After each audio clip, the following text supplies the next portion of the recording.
Master the business of speaking with your hosts, Taylor and Austin. You're listening to Technically Speaking.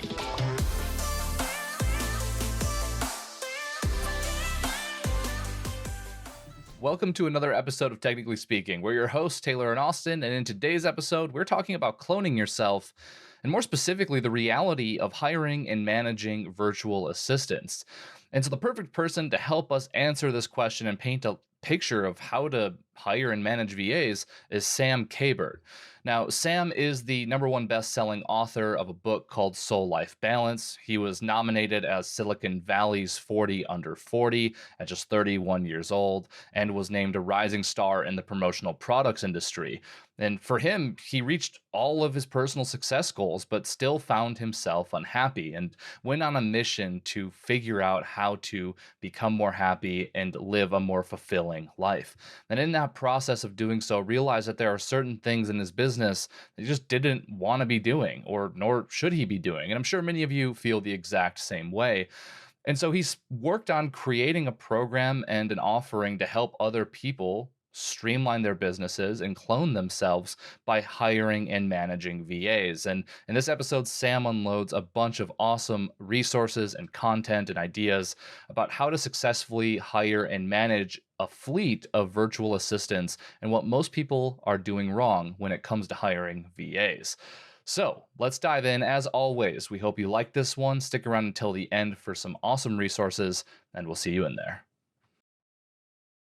Okay, boom. Here we Let's go. go. We are live. Heck yeah. Sam, we've come to realize that, and we were sort of mentioning this before we got on, though, that if we can start the beginning of the podcast smoothly, it's like a good omen that things are going to go well. And this was smooth. So for whatever that's worth, I think this is going to be a good episode. I love that. Thanks for coming on. Yeah, thank you so much for having me. Yeah, definitely. We're super excited about this topic. We obviously did some unpacking before the show, and you're a busy guy. In fact, we saw that you were inducted or an honoree of, or whatever you want to call it, but Silicon Valley's 40 Under 40. Is that right? Yeah, I was named to Silicon Valley's 40 Under 40 when I was I just turned 31 years old. So that was about 3 years ago in 2019. And if you want, I can share a real quick story, like a couple minute story about that. Yeah. I was super fascinated about it. Yeah. So my message now is all around soul life balance rather than work life balance. And I was grabbing coffee with a friend this morning, and he was talking with me about the movie Soul, Disney and Pixar's movie Soul, because I talk about that so much. And no spoiler alert, but a lot of us chase goals, and then when we think like, oh, when I achieve ABC, I will feel XYZ. And for me, kind of like the pinnacle of my success was multiple things, but really being named to Silicon Valley's 40 Under 40. And there's so many different reasons why, right? But then when I achieved that, that was really where the depression kind of came in. Like I thought I would feel different and all that type of stuff. And through my yoga teacher training, now I teach yoga and lead men's work and everything else. I learned about the Sanskrit word sadhana, which sadhana means to be in the pursuit of. So basically, it's the cliche saying, it's not about the destination, it's about the journey. So one thing to note about sadhana and being in the pursuit of is to not name your ultimate potential, because by naming your ultimate potential is to limit your ultimate potential. So for example, with myself, I named my ultimate potential as being named to Silicon Valley's 40 Under 40. So then I felt like, oh, wow, I thought I'd feel different, as opposed to keeping my ultimate potential as just that, the ultimate potential. From there, there's exercises to unpack that more, but we literally just had that conversation this morning, so I thought I'd share it. Wow. Serendipitous. Holy cow. Yeah. I mean, I guess maybe that wasn't the direction that I expected that to go. I mean, it's such an achievement, but wow. I mean, it sounds like that really sort of was a reframe for you, like not the end, but the beginning in a lot of ways. And this is now segued into what your life's work is focused on at this point, by the sound of it, at least.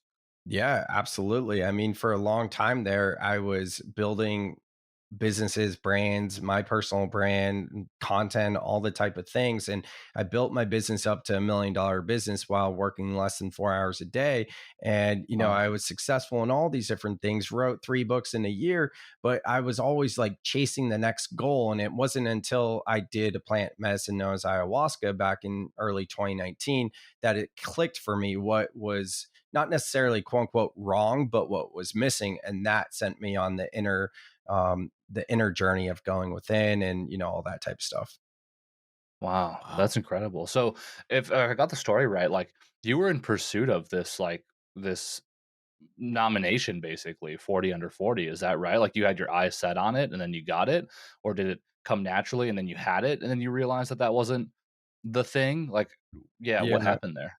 So, well, I'll try to keep it brief, but my personal brand at the time was Swag Sam, right? I'm a guy that sells swag, promotional products, branded Sure. merchandise. I grew up in Silicon Valley. I started my business while in college at Chico State, Northern California, moved back to Silicon Valley around the age of 22, 23, running my swag company. And I really had a chip on my shoulder because through networking and everything else, like I just didn't feel like respected by my peers because I didn't have a tech company, and I was Oh, just like sure. Yeah. putting branded logos or putting logos on merch and creating branded merchandise. So I started to develop this chip on my shoulder because of that. And by I think 23, I was a board member of a nonprofit. Then I was chairing a young professionals group. So I was doing a lot of different networking things. And my parents' business is called Value Business Products. It's an office supply company. They started in 1980, and they are the last, even to this day, the last remaining office family-owned office supply company in Silicon Valley. Growing up, there was like 30 of these like family-owned competitors. Right now, they're the only Wow. ones left. And my dad's dad, my grandpa, who I never got to meet, was actually in the business. He sold and repaired typewriters. That's how my dad got his start. Then he morphed it into an office supply company.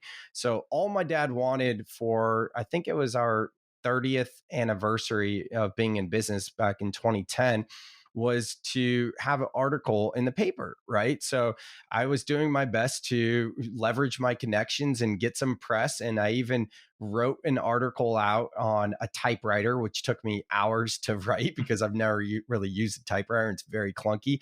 Anyways, I was trying to get some exposure and I felt so bad because I couldn't get any exposure for my dad and for the company.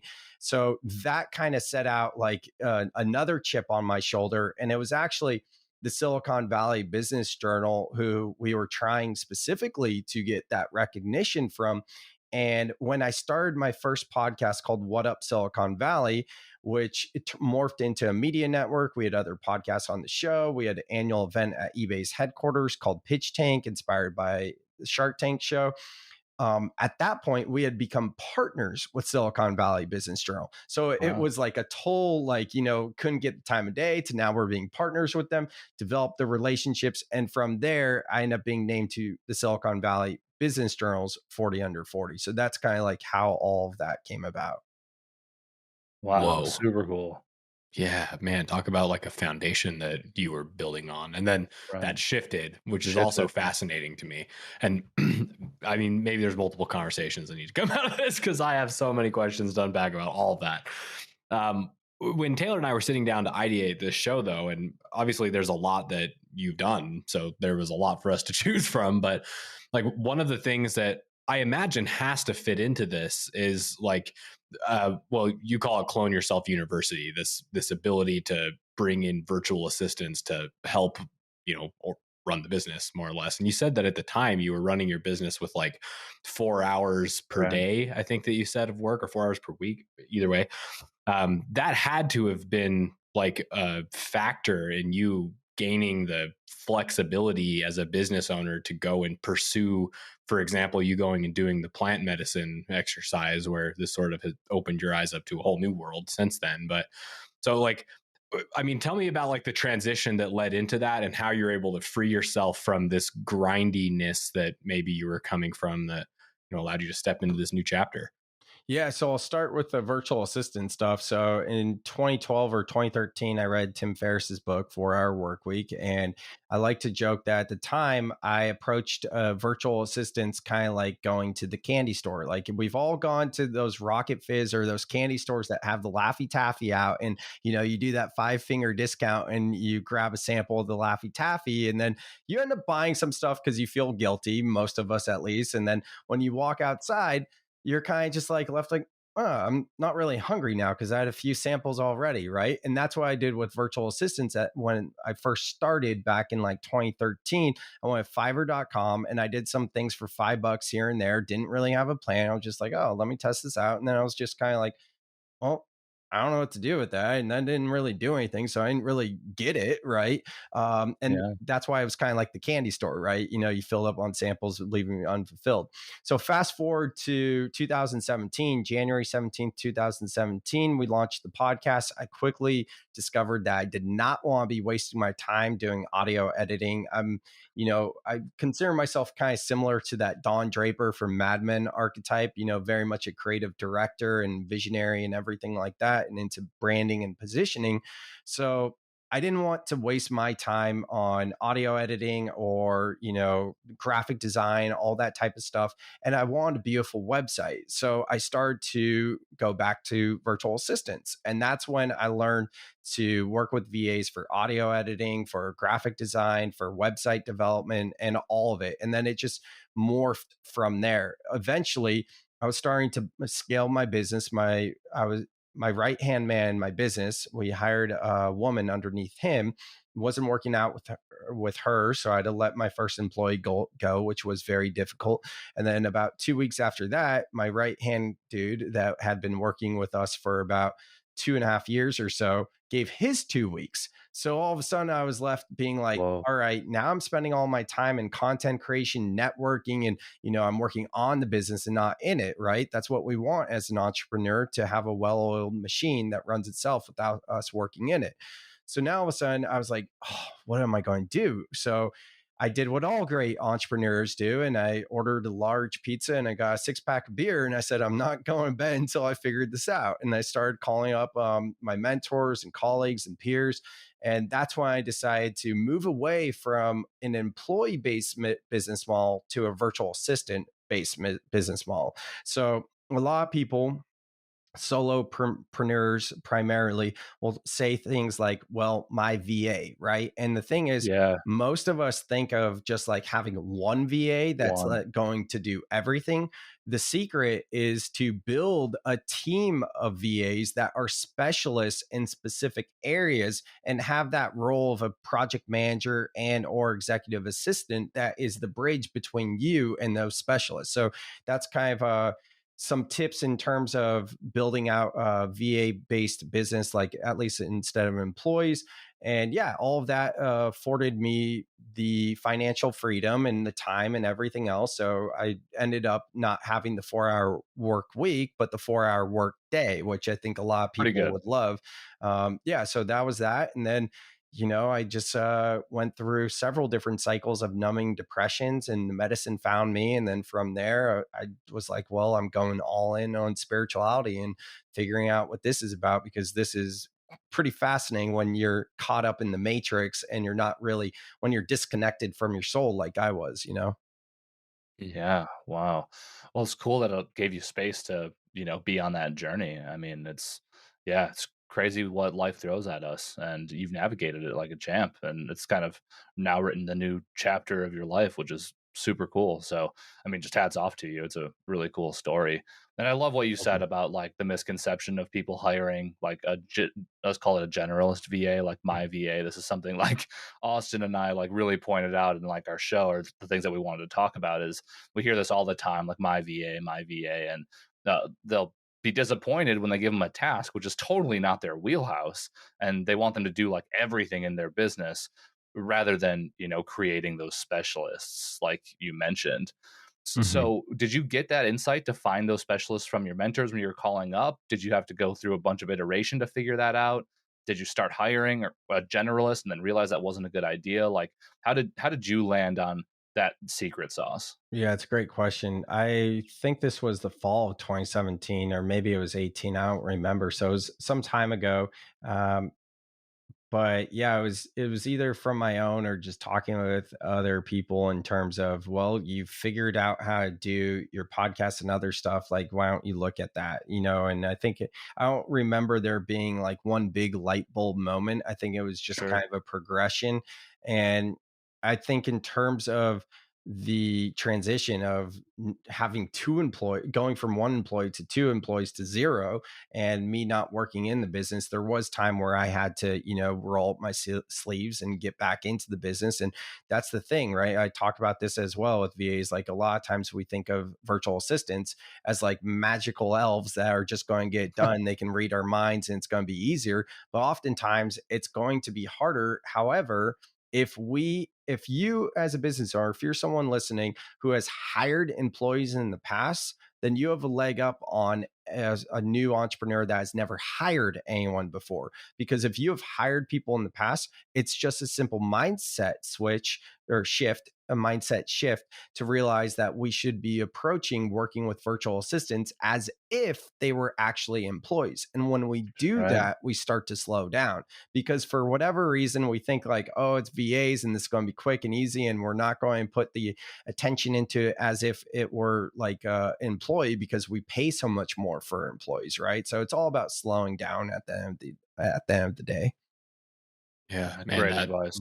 resonates. Yeah. Taylor and I have a background in hiring and building sales teams before we transition into marketing and software and the rest of it. That's what we did, direct sales. We ran across the country training people. And one of the first things you have to come to terms with if your job is to hire and train teams of anybody, any skill set, is that it takes time. Like, you're not going to get somebody into the swing of things where they know what to do without you sort of holding their hand, at least through parts of the process, for, I don't know, 90 days. And for some people, that's conservative. And it takes an investment. It's an investment. It's not just a money investment, but a time and energy and care and attention investment, so that the person is set up for success. And then what happens, regardless if it's a VA or an employee, is they get the hang of it. And when they do, you go, wow, how did I ever do without this thing being offloaded from my plate? But it's definitely not an instant switch you flip on and then all of a sudden your life gets easier. If it was, then being a business owner would be substantially easier than it is.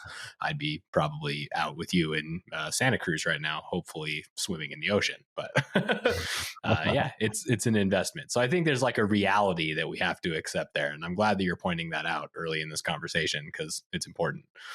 I want to follow up about something specific here too, and we can branch away from, the logistics of hiring VAs and stuff after this. But I know people have like this barrier of entry they have to get past, which is like, where do you go and find somebody like this? You mentioned going to Fiverr, and we actually have good opinions about Fiverr overall at SpeakerFlow when you're looking for a specialist to do a specialist thing. But from your perspective and experience, I mean, where would you go to find this help? Yeah. So in my Clone Yourself podcast, which I don't run anymore, but it's still up, the first 15 episodes are like bite-sized little mini pods of how-to tactical things. They're anywhere between like 8 to 15, maybe 20 minutes long. So no fluff, just straight to it. The first 15 episodes. So they're sequential. Each one builds and compounds off of the next. It's not till episode 12 do I address where to find virtual assistants, because I think that's actually part of the problem, because we don't do the legwork up front. So I do want to just preface what I'm going to say by saying that, like, make sure you're doing everything that you both are talking about, I'm talking about, in terms of putting the work into what's this going to look like, just as if you would with an employee. Having said that, I recommend people to freeup.com. I think they used to be freeup.net, but their branding is confusing because they sold a few years ago and they used to be free with 3 E's. So FREEEUP, and now it's free up with 2 E's. So whatever. I still think of it free up with 3 E's, but either way, it's freeup.com or freeup.net. You should be able to find them. And I've worked with Fiverr, worked with Upwork, and several other different marketplaces. I like FreeUp the best for several reasons. One, because they take the time to match you with virtual assistants, and it takes about anywhere between a day to 3 days. So they're pre-vetted, as opposed to posting up on Fiverr, or especially Upwork. You can get like 100, and it's hard to vet those. If you choose to work with a marketplace like that, do something like please mention, white rhino or whatever it might be, yellow buffalo, so that you can weed out the ones that didn't actually, read your job description, because most of them are just going, spray and pray, to use your language, Taylor, right? A little bit different style, but same concept, right? And so the first thing with FreeUp is they match you with VAs. A second thing is they back them up. They really care about them. I've had issues with larger FreeUp marketplace or larger virtual assistant marketplaces in the past where they are too large and I couldn't actually get anyone on the phone or support. So I think it's important to work with not such a small boutique agency where they might be too small, whereas FreeUp is small enough, but also large enough where you can count on them. So they're small enough where you can actually talk with real people if there are issues, which there rarely are.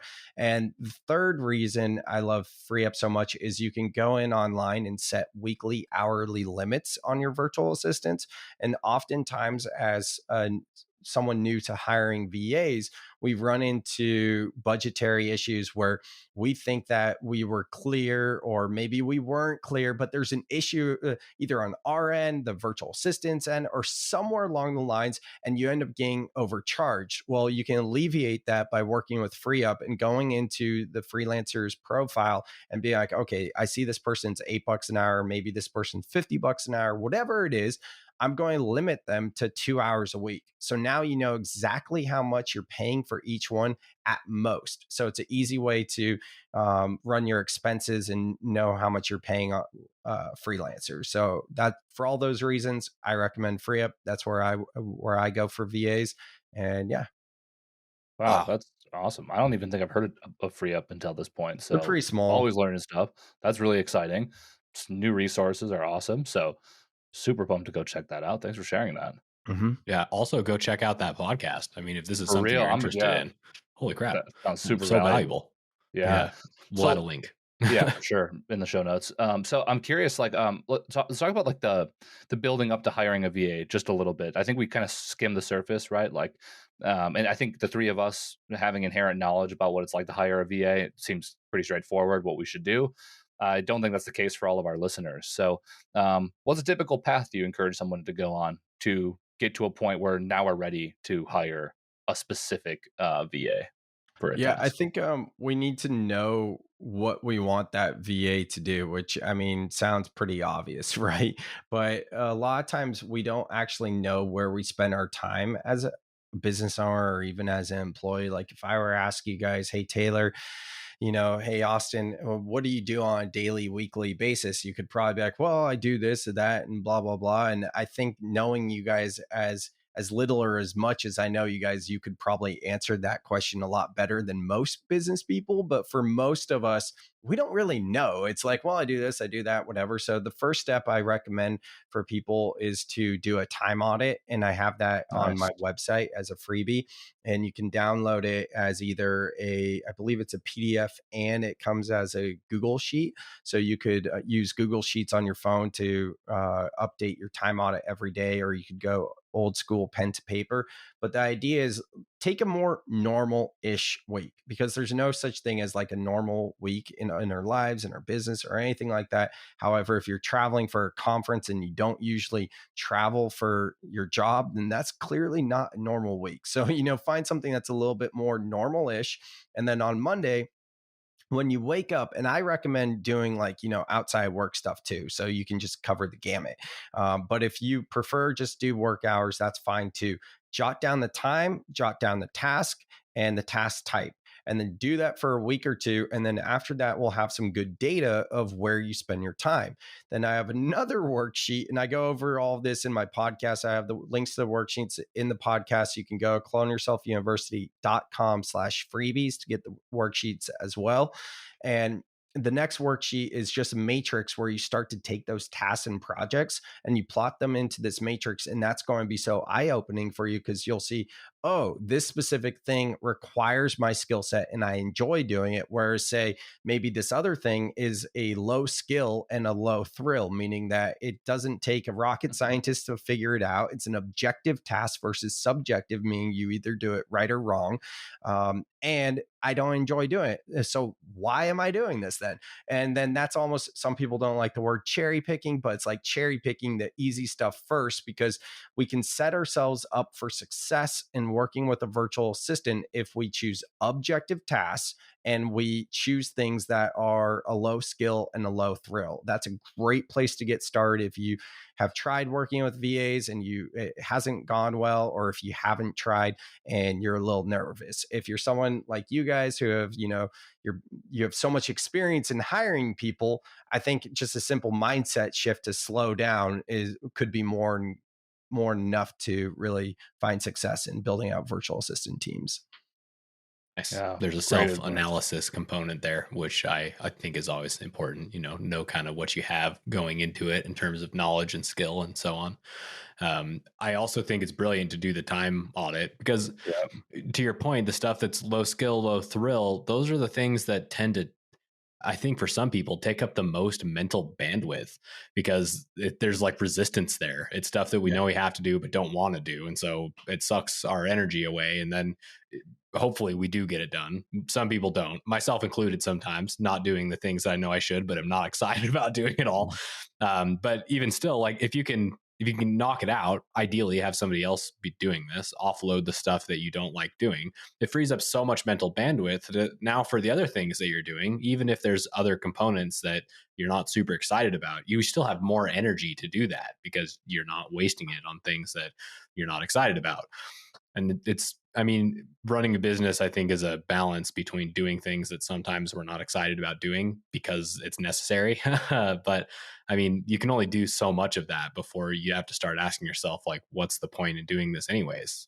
We become business owners because we want to pursue things that we love and are excited about, and spend time in the areas of life we find meaningful, and be secure enough that we don't have to be in stress and overwhelm all the time. And I think it's easy that the pursuit of that goal slips away from us because we become beholden to the stuff that is necessary but not fun. And so anyways, I feel like this is an antidote to that to some degree.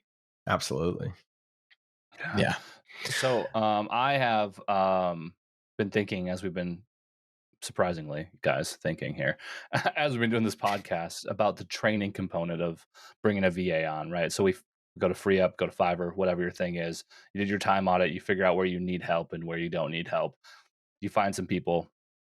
In your experience, Sam, like what are some of the expectations people should have getting that person ramped up to a point where they can, quote unquote, read your mind and they're delivering in a consistent fashion that makes you excited to continue working with them? Yeah, first things first is SOPs, standard operating procedures. That's going to be, you gotta have those, right? Sam, I love you.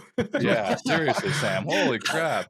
Build a well-oiled machine, right? Isn't that the goal? Right. Yeah, that's what they say. Anytime somebody complains about that, I'm sending them to you, Sam. So what was that? We're sorry in advance. Yeah. Anytime somebody complains to us about having SOPs, I'm sending them to you for validation. So just working with you guys just briefly now, getting rolling with what you guys offer in your CRM solution. Like I can see how you use SOPs in your business and how you guys are so thorough, and that helps the customer experience just as much as it helps to run your business. So most of us don't have SOPs because it's never time. We never think we have the time. Like even with my partner, I've been telling her like how it's time to get organized, and she's a single mom and she's just trying to get stuff done when she's got time. So I 100% understand it. And what I say to her is like, okay, but if you don't do it now, then next time you do it, you're going to be struggling just like you are now and putting things together, if you just take a little bit extra time right now and just document it, then, like, for example, launching a course, right? It'll be so much easier and you won't stress as much next time.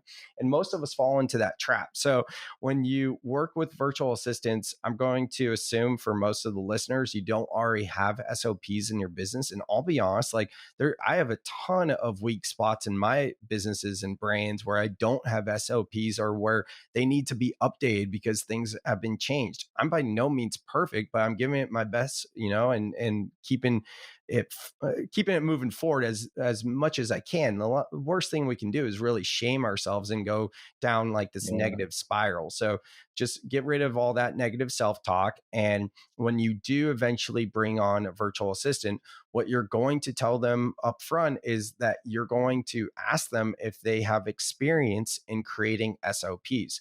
Hopefully they don't, hopefully they do. If they don't, then maybe you hire another virtual assistant to work with them to create that SOP, because you don't want to be doing that. And it's worth paying the extra money so to relieve the anxiety, stress, and overwhelm and all that sort of stuff.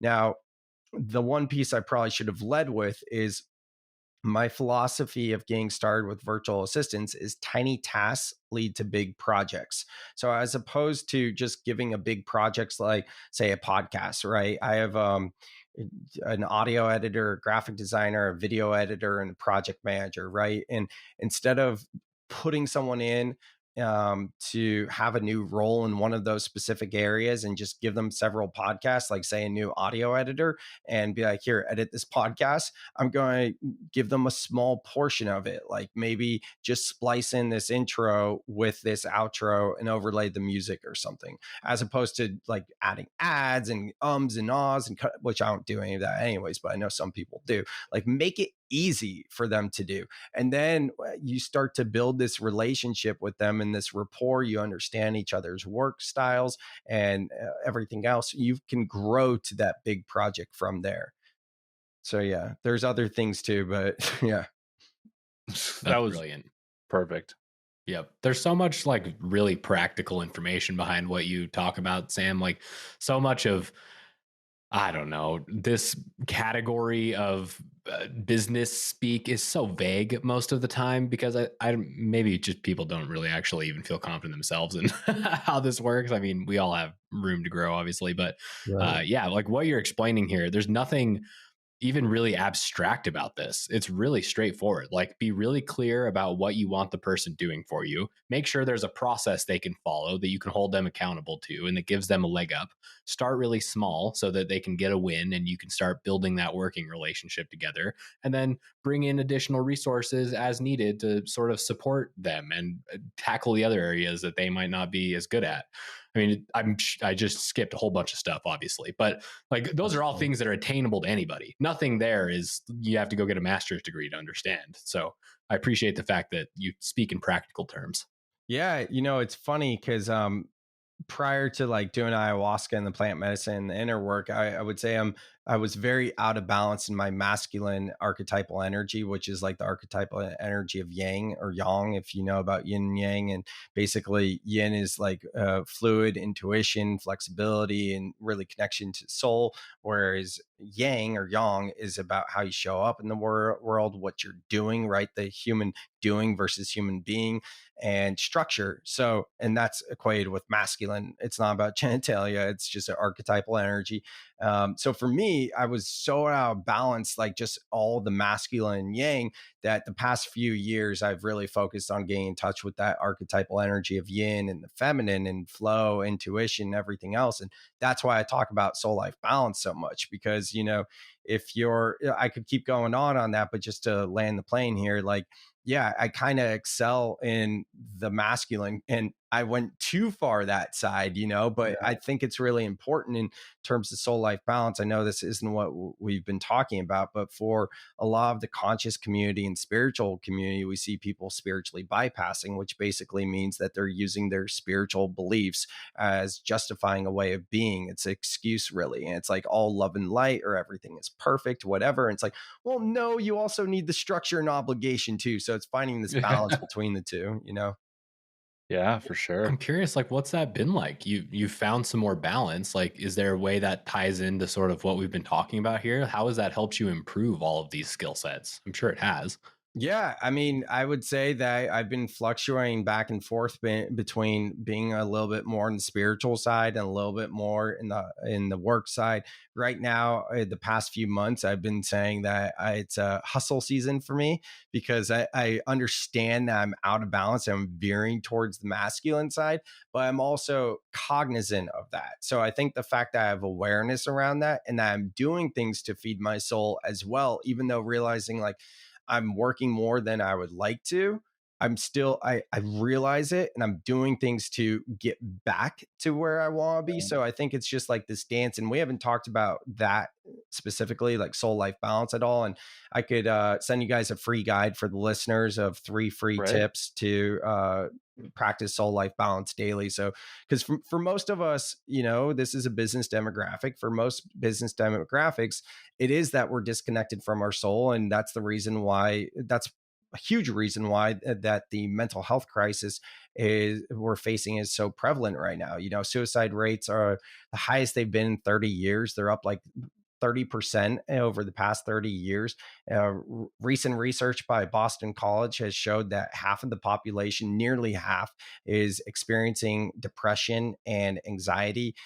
Dr. Gabor Mate just said on Joe Rogan's podcast that 70% of US citizens are taking at least one medication. We're a sick society. And I believe it all starts in the brain, in the mind, really. So how can we increase our mental well-being? Well, that's through the practice of soul life balance, where we put connection to our spirit, our soul, our religion, or what brings us joy, whatever resonates with you. Put that first and foremost, and we reframe work-life balance, realizing that work is part of life, but putting ourselves first, just like when we go on an airplane, putting your oxygen mask on first. All right, ran over. Yeah, man, I love that. Yeah. I honestly, like, it ties perfectly to the topic that we're talking about here. Like, we need balance in our lives, and that includes not doing the things that we don't want to be doing or where we're not thrilled to be doing them. And we all start businesses for a reason, and it's often not to do the grindy work that we don't see any thrill in. So, Sam, I love how you've connected the dots for us and just sharing all of your experience. You're just such a cool person, and we appreciate you being on the show here today. So you've mentioned some freebies. We've got the podcast that you have. Mm-hmm. We also have cloneyourselfuniversity.com/freebies, right, for some VA stuff. You also mentioned some 3 tips, I believe, right, for your that's at Sam Soul Life Balance. Yeah, that's at samkabert.com/practice. Sweet. Okay, awesome. Wow, all of those links, guys, are going to be in the show notes. Go check them out. We'll include links to Free Up as well. So if you're interested in looking at that, certainly go and explore. If you like this episode, don't forget to rate it, like it, subscribe to it. And if you want more awesome resources like this, don't forget to go to speakerflow.com/resources. Woo. Thanks for tuning in today. Check the show notes for more info and see you next time. Later.